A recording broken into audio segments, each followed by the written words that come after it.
प्रभु तेरी वाणी जीवन की रोटी, नैनों की ज्योति अंधेरा मिटाती।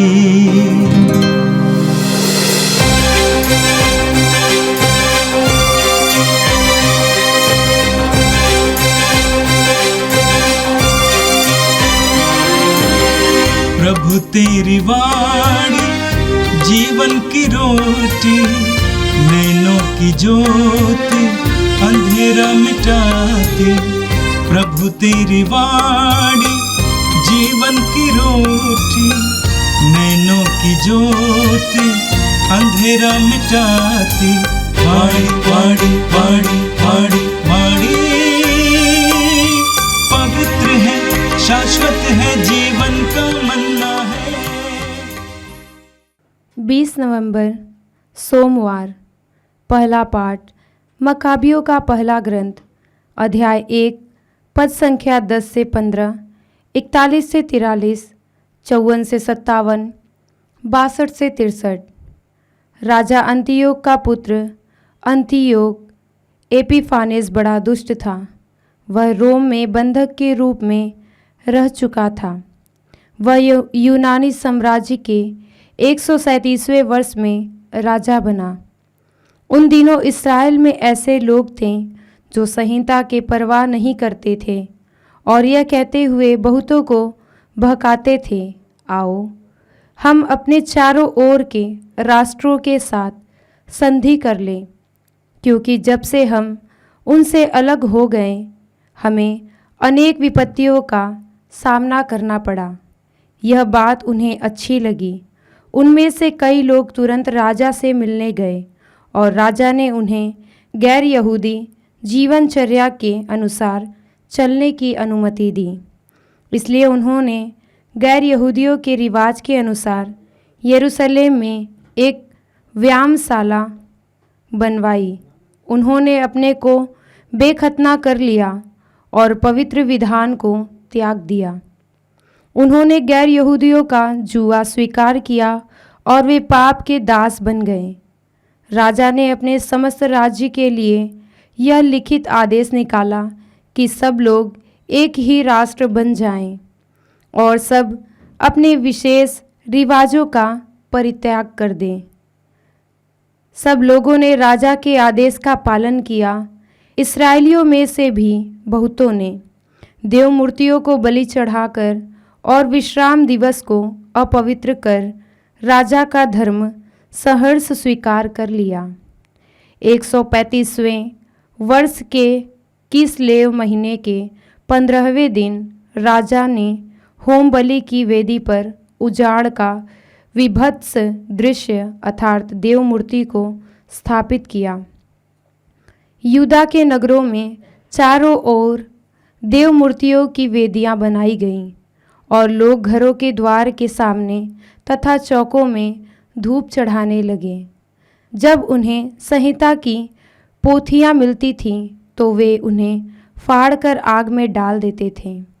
जिसके यहाँ विधान का ग्रंथ पाया जाता अथवा जो संहिता का पालन करता उसे राजा के आदेशानुसार प्राणदंड दिया जाता था। फिर भी बहुत से इस्राएली दृढ़ बने रहे और उन्होंने दृढ़ संकल्प किया कि वे अशुद्ध भोजन नहीं खाएंगे। वे मृत्यु को स्वीकार करते थे जिससे वे अवैध भोजन खाकर दूषित न हो जाएं और पवित्र विधान भंग ना करें। इस प्रकार बहुत से इस्राएली मर गए। ईश्वर का प्रकोप इस्राएल पर छाया रहता था। यह प्रभु की वाणी है। संत लूकस के अनुसार पवित्र सुसमाचार अध्याय 18 वाक्य 35 से 43 तक।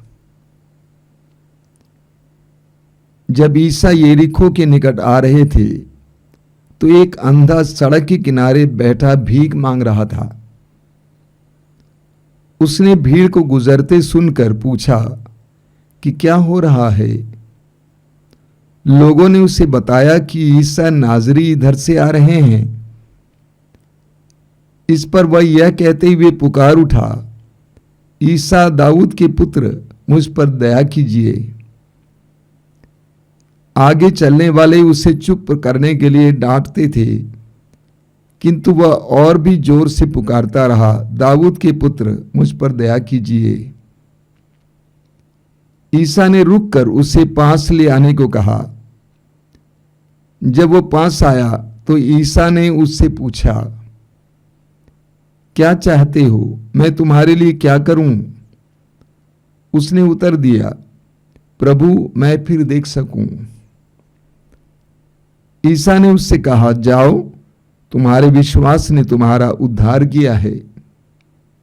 उसी क्षण उसकी दृष्टि लौट आई और वह ईश्वर की स्तुति करते हुए ईसा के पीछे हो लिया। सारी जनता ने यह देखकर ईश्वर की स्तुति की। यह प्रभु का दिव्य सुसमाचार है। ख्रिस्त प्रभु की जय।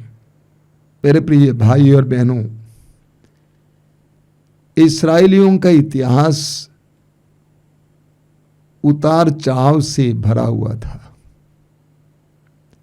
इस्राएली ईश्वर के द्वारा चुनी हुई प्रजा थी, वे यहूदी कहलाते थे। ईश्वर ने उनके सामने बड़े बड़े चिन्ह और चमत्कार प्रकट किया था। जब वे मिस्र देश में गुलाम थे, ईश्वर ने उनको वहां से छुड़ाया। ईश्वर ने उन्हें जीवन का मार्ग बताया, जीने के लिए नियम दिए। लेकिन इस्राएली धीरे धीरे अपने सृष्टिकर्ता को भूलने लगे। इस्राएली और इस्राएल के राजा ने ईश्वर की आज्ञाओं का उल्लंघन किया। नतीजा क्या हुआ? वे दुश्मन राष्ट्रों के अधीन हो गए। बाबुल के राजा ने यहूदा पर आक्रमण किया, यरूशलेम को नष्ट कर दिया, यरूशलेम मंदिर नष्ट कर दिया और वहां से कई लोगों को गुलाम के रूप में अपने देश बाबुल ले गया है। अलग अलग राजाओं के द्वारा वे प्रताड़ित किए गए। असूर के राजा ने उन पर आक्रमण किया और इस्राएल का कई हिस्सा अपने अधीन कर लिया। रोम सम्राट ने उनके ऊपर आक्रमण किया और उनको अपने अधीन किया। सिकंदर महान ने आक्रमण किया और उनको अपने अधीन किया। मिस्र के राजा ने आक्रमण किया, अपने अधीन किया।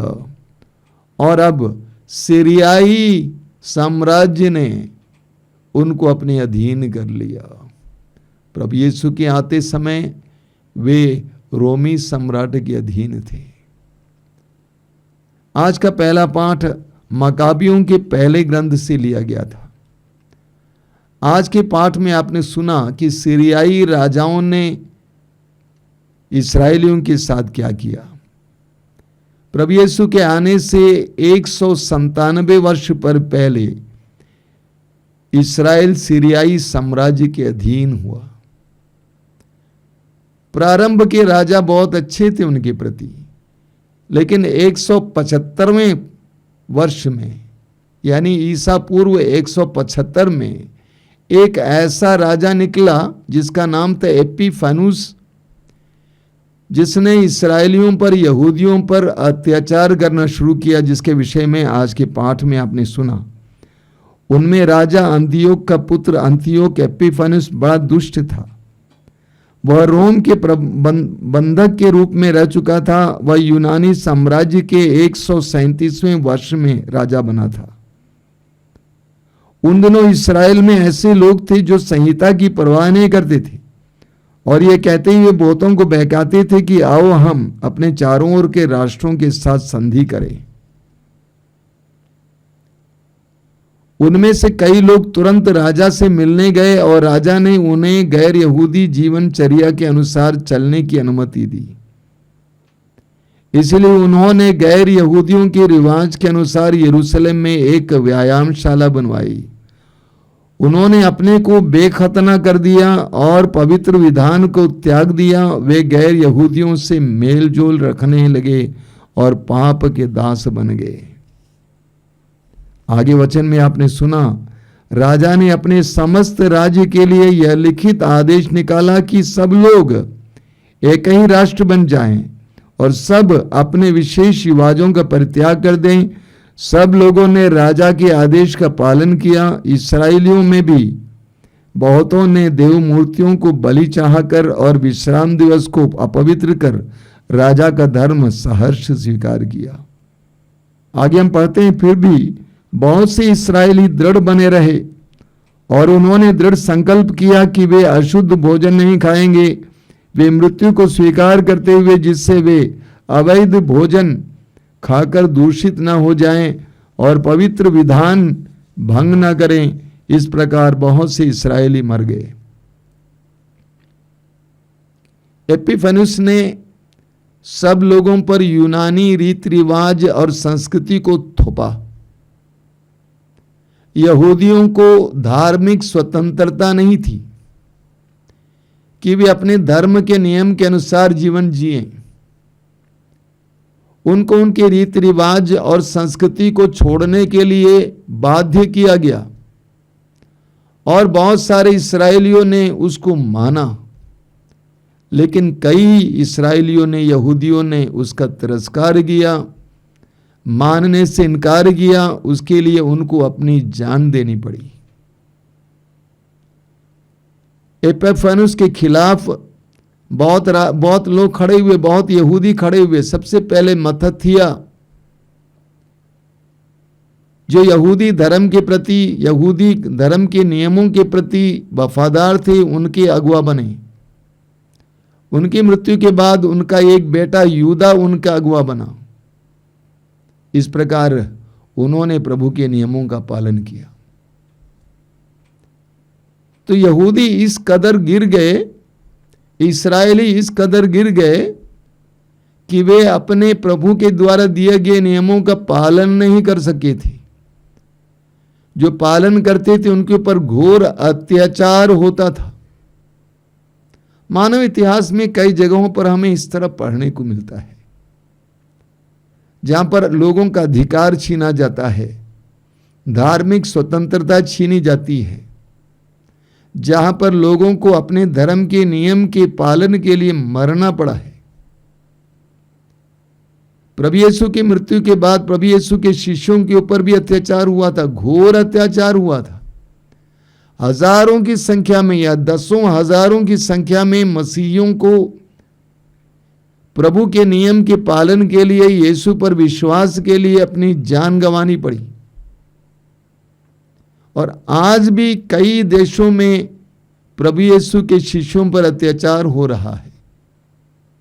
हमारे देश में भी आए दिन कई जगहों पर प्रभु यीशु के शिष्यों पर अत्याचार हो रहा है, होता रहा है। हम जानते हैं उड़ीसा के कंधमाल में कुछ वर्ष पहले क्या हुआ था। केवल यीशु पर विश्वास करने के कारण कितने लोगों को अपनी जानें गंवानी पड़ी, अपने घर गंवाना पड़ा, जंगलों में भागना पड़ा। अत्याचार बना हुआ है, आज भी बना रहेगा। प्रभु यीशु ने हमें अत्याचार के बारे में पहले ही बता दिया है। प्रभु ने कहा कि मेरे कारण लोग तुम पर अत्याचार करेंगे, तुम पर गलत गलत दोष लगाएंगे, लेकिन प्रभु ने कहा खुश हो जाओ। एक विश्वासी के जीवन में, एक मसीही के जीवन में अत्याचार आना जरूरी है, होता है, क्योंकि वह सुसमाचार के अनुसार जीवन जी रहा है, यीशु के जीवन का अनुकरण कर रहा है। यीशु पर अत्याचार हुआ तो उस पर भी अत्याचार जरूर होगा, लेकिन उन सारे क्षणों में हमें प्रभु पर निर्भर रहना है, प्रभु की प्रतिज्ञाओं पर भरोसा रखना है। हमें यहूदियों की तरह जान बचाने के लिए या किसी और प्रकार के लाभ के लिए ईश्वर को और ईश्वर के नियमों को छोड़ना नहीं चाहिए। और आज का सुसमाचार लूकस के सुसमाचार के अध्याय 18 से लिया गया था। आज के सुसमाचार में हमने यरीहो के अंधे भिखारी के बारे में सुना। यरीहो का वो अंधा भिखारी हमारे लिए एक सुंदर आदर्श है कई बातों के लिए। वो भिखारी था, भीख मांग रहा था, सड़क पर चहल पहल सुनकर, आवाज सुनकर उसने लोगों से पूछा कि क्या हो रहा है। लोगों ने कहा कि ईसा नाजरी यहां से गुजर रहे हैं। इतना सुनते ही वो पुकार पुकार कर बोलने लगा कि हे ईसा दाऊद के पुत्र, मुझ पर दया कर। प्रभु यीशु को कई लोग दाऊद के पुत्र कहते थे क्योंकि वो दाऊद के वंश के थे। हे ईसा दाऊद के पुत्र, मुझ पर दया कर। लोगों ने उसको शांत करने का प्रयास किया, लेकिन और आवाज से वो चिल्लाता रहा। प्रभु के कान तक उसकी आवाज पहुंच गई और प्रभु रुक गए, उसको बुलवाया, पूछा मैं तुम्हारे लिए क्या करूं। उसने कहा मैं फिर देखना चाहता हूं। प्रभु ने कहा तुम्हारे विश्वास ने तुम्हारा उद्धार किया है। उसी क्षण उसकी आंखें खुल गईं और वो प्रभु की स्तुति करते हुए प्रभु के पीछे चलने लगा। बहुत ही सुंदर घटना है, बहुत ही सुंदर घटना है। कई बातें उभर कर आती हैं। सबसे पहले मत्ती के सुसमाचार के अध्याय 9 वाक्य 12 में प्रभु यीशु कहते हैं निरोगों को नहीं, रोगियों को वैद्य की जरूरत होती है। प्रभु यीशु सबके लिए इस संसार में आए थे। उनकी नजरों में कोई बड़ा या छोटा नहीं था। यरीको नगर के उस भिखारी की आवाज को यीशु ने सुना। उस भिखारी ने क्यों चिल्लाया, यीशु दाऊद के पुत्र मुझ पर दया कर? क्योंकि उसको यीशु पर भरोसा था। क्या भरोसा? कि यीशु मुझ जैसे गरीबों की आवाज सुनने वाला है। यीशु मुझ जैसे गरीबों की आवाज सुनने वाला है। एक भिखारी के अंदर यह भरोसा था। एक भिखारी के अंदर यह भरोसा था कि यीशु मुझ जैसे लोगों को सुनने वाले हैं। उसके विश्वास को देखिए, वो पुकारता है। क्यों पुकारता है? क्योंकि वो जानता था कि यीशु मुझे चंगा कर सकते हैं। लोगों ने उसे चुप कराने का प्रयास किया, लेकिन वो चुप नहीं हुआ और ऊंची आवाज में पुकारता रहा। कभी कभी हमारे जीवन में कई लोग हमें निराश कर देते हैं, निरुत्साहित कर देते हैं। कहते हैं यार इतनी बार गया, क्या फायदा हुआ? इतने दिन से प्रार्थना कर रही, क्या फायदा हुआ? वहां जाने से क्या होने वाला है? ये पढ़ने से क्या होने वाला है? बहुत सारे लोग हमें निरुत्साहित करने वाले होते हैं और हम लोग निरुत्साहित होते हैं। लेकिन वो भिखारी निरुत्साहित नहीं हुआ, उसका विश्वास और बढ़ गया।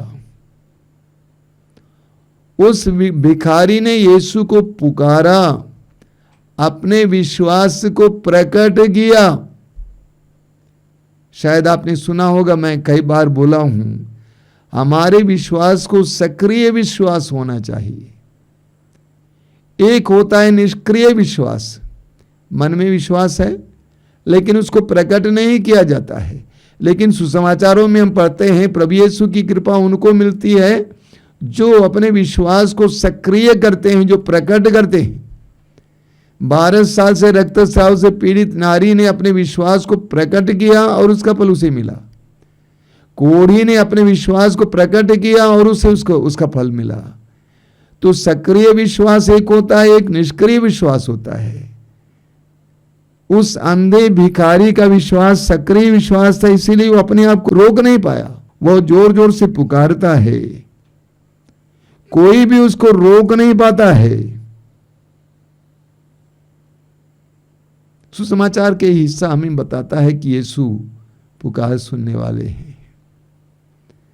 बाइबल में जिस ईश्वर के बारे में हम पढ़ते हैं वो ईश्वर पुकार सुनने वाला ईश्वर है, क्योंकि वो जीवित है। यिर्मयाह अध्याय 29 उसके 13 में प्रभु कहते हैं कि तुम मुझे पुकारोगे और मैं तुम्हारी प्रार्थना सुनूंगा। यिर्मयाह अध्याय 33 वाक्य 3 में प्रभु कहते हैं यदि तुम मुझे पुकारोगे मैं तुम्हें उत्तर दूंगा और वो रहस्यपूर्ण बातें बताऊंगा जो तुम नहीं जानते। पूरी बाइबल में बार बार हम पढ़ते हैं कि हमें प्रभु की दुहाई देनी चाहिए, प्रभु को पुकारना चाहिए, क्योंकि प्रभु हमारी पुकार को सुनने वाले प्रभु हैं। यीशु ने उस अंधे की पुकार को सुना। प्रभु यीशु ने उस अंधे से पूछा, तुम क्या चाहते हो कि मैं तुम्हारे लिए क्या करूं? हमें लगता है कि ये सवाल अर्थहीन सवाल है। आखिर एक अंधे को क्या चाहिए? दृष्टि चाहिए, और क्या चाहिए? लेकिन प्रभु चाहते थे कि उसके मुंह से वो बोले कि मुझे क्या चाहिए। प्रभु चाहते थे कि वो बोले कि मुझे क्या चाहिए। उसके बोलने के जरिए वो अपने विश्वास को व्यक्त करेगा। कभी कभी कुछ लोग कहते हैं, प्रभु हमें आशीष दीजिए, आशीष दीजिए। कौन सी आशीष? बच्चों की आशीष? बारिश की आशीष? कौन सी आशीष? जितना हमें प्रभु पर विश्वास ज्यादा होगा, उतना हम स्पष्ट शब्दों में प्रभु से प्रार्थना करेंगे, प्रभु मुझे ये चाहिए। जब बच्चे को अपने पिता के प्रेम पर विश्वास होता है, वो बोलता, पापा मुझे ये चाहिए। तो प्रभु चाहते थे कि वो अंधा प्रभु से बोले अपने मुंह से कि वो क्या चाहता है। और उस अंधे ने यीशु पर विश्वास किया। इसलिए प्रभु ने कहा, तुम्हारे विश्वास ने तुम्हारा उद्धार किया है। प्रभु स्पष्ट बताते हैं कि तुम्हारे विश्वास ने तुम्हारा उद्धार किया है। पूरे सुसमाचारों में हम पढ़ेंगे, प्रभु यीशु बार बार विश्वास के बारे में बताते हैं। या हमें बार बार विश्वास के बारे में पढ़ने को मिलता है। उस नारी से प्रभु ने कहा जो 12 वर्षों से रक्तस्राव से पीड़ित थी, कि तुम्हारे विश्वास ने तुम्हारा उद्धार की, तुम्हें चंगा किया है। लूकास अध्याय 7 में हम पढ़ते हैं उस नारी के बारे में जो पापों जीवन जी रही थी, यीशु के सामने आई और इतना रोई कि यीशु के दोनों चरण धुल गए। उससे प्रभु यीशु कहते हैं कि तुम्हारे विश्वास ने तुम्हारा उद्धार किया है। हमारे विश्वास में बहुत बड़ी ताकत है, बहुत बड़ी शक्ति है। उस अंधे भिखारी के विश्वास ने प्रभु कहते हैं कि तुम्हारा उद्धार किया है। नतीजा क्या है? वो चंगा हो जाता है। चंगा होने के बाद वो क्या करता है? चंगा होने के बाद वो प्रभु की स्तुति करने लगता है। उसकी प्रार्थना बदल जाती है।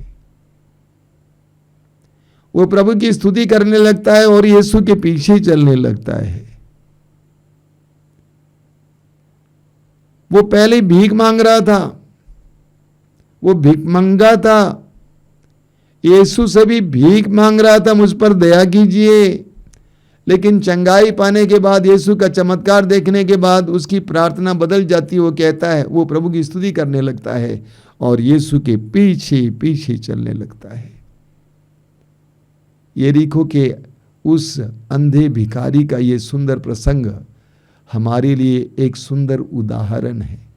कभी समय निकालिए, इसको पढ़िए, चरण, हर एक चरण को देखिए, एक एक चरण, एक एक चरण। जो ही वो सुनता है कि यीशु वहां से गुजर रहे हैं, मौका छोड़ता नहीं, यीशु को पुकारता है। लोग उसको चुप कराने की कोशिश करते हैं, लेकिन वो चुप नहीं होता है। तब तक पुकारता है जब तक कि यीशु उसको ना सुने। प्रवक्ता ग्रंथ अध्याय 35 में हम पढ़ेंगे, वो तब तक आग्रह करता रहा जब तक कि सर्वोच्च ईश्वर उस पर दया दृष्टि ना करे। और यीशु को रुकना पड़ा। आपकी प्रार्थना प्रभु को रोक सकती है। और यीशु को बताना पड़ा, मुझे चाहिए। और यीशु देते हैं, कहते हैं तुम्हारे विश्वास ने तुम्हारा उद्धार किया है। मेरे प्रिय भाई और बहनों, कभी समय निकालिए, इसको बार बार पढ़िए, ये बार बार सुनिए। आइए हम प्रार्थना करें। प्रभु यीशु, धन्यवाद देते हैं आज के सुंदर दिन के लिए, दोनों पाठों के लिए धन्यवाद देते हैं। विशेष करके धन्यवाद देते हैं उस अंधे भिखारी के विश्वास के लिए, उसके विश्वास के प्रगटीकरण के लिए। हम तुझसे प्रार्थना करते हैं कि हमें सक्रिय विश्वास प्रदान कर, ताकि हम अपने विश्वास को प्रकट कर सकें और उस विश्वास के प्रकटीकरण के द्वारा तेरे सानिध्य, तेरे सामर्थ्य का अनुभव कर सकें। हे प्रभु यीशु, इन वचनों को सुनने वाले मेरे भाई बहनों को आशीर्वाद देना। वे जहाँ कहीं भी हो इस समय, उनको अपना संरक्षण प्रदान करना, हमारी प्रार्थना को ग्रहण कर। आमीन।